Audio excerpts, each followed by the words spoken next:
everyone, welcome to my channel. My name is Lynn and I'm a recent Oxford engineering graduate and the founder of STEMlish, an online school for students who want to study abroad.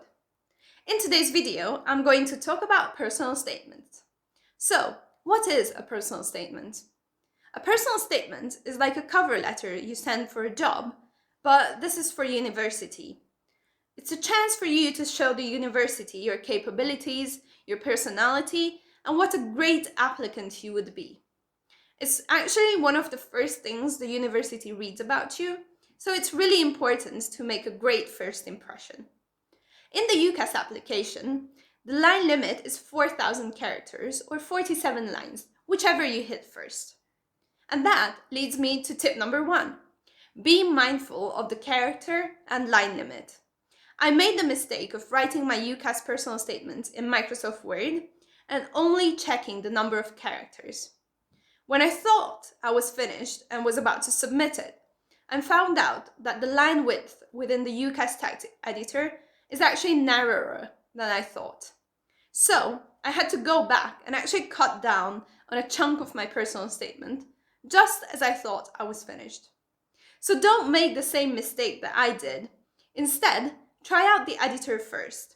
Check how wide the lines are and adjust the margins in Microsoft Word or any other text editor you like to match the one within UCAS.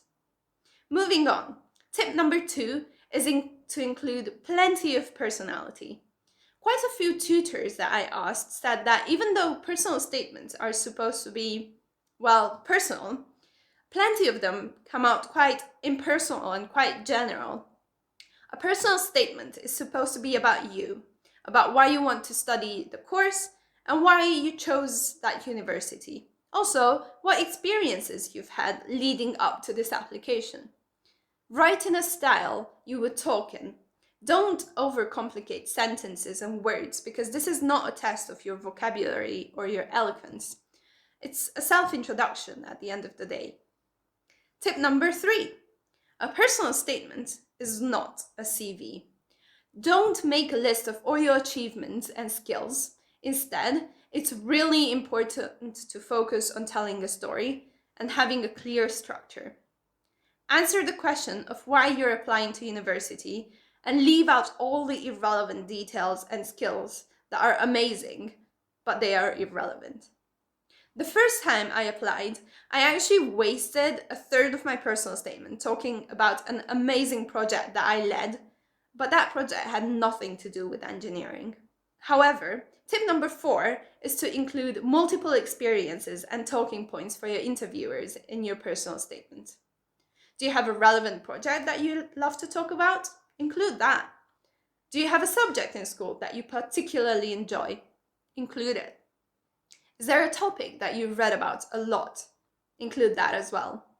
Chances are they will ask you about these topics at the interview stage, and you will be able to showcase what you have, and you will have the practice of talking about these topics at home beforehand. And lastly, start early. It takes surprisingly long to put together a personal statement. You want to make it as impactful as possible, as it will often be the reason why you are or are not called in for an interview.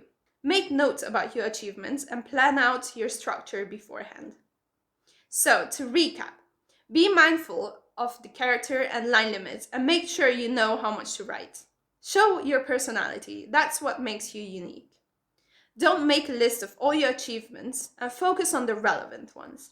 But make sure to include all the relevant things that you'd like to talk about to make sure you actually have a chance to talk about them.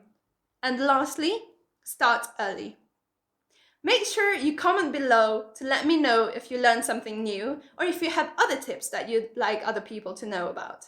Don't forget to subscribe to my channel for more videos on university applications, career and productivity, and like this video to show your support.